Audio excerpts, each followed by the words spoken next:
Γεια σας παιδιά, σήμερα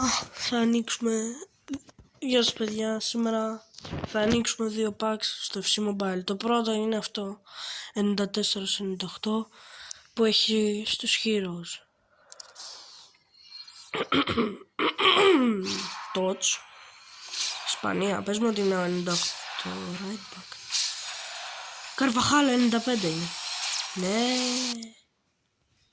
47 εκατομμύρια κάνει.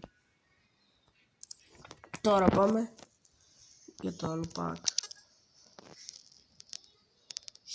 Και στο τέλος θα σας δείξω και την ομάδα μου.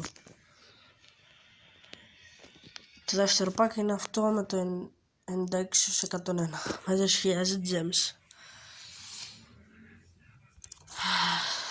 Το πρώτο δίνει κάτι παίχτες. Μακάρι να είναι έστω 199 ή 98. Βασικά δεν ξέρω. Γαλλία πάλι, πες μου ότι είναι goalkeeper. Σιεν 96. Ωραία φίλε. Τέλος πάντων. Αυτή είναι η ομάδα μου. Τι γίνεται? Τι μου βγάζει το βλαμμένο?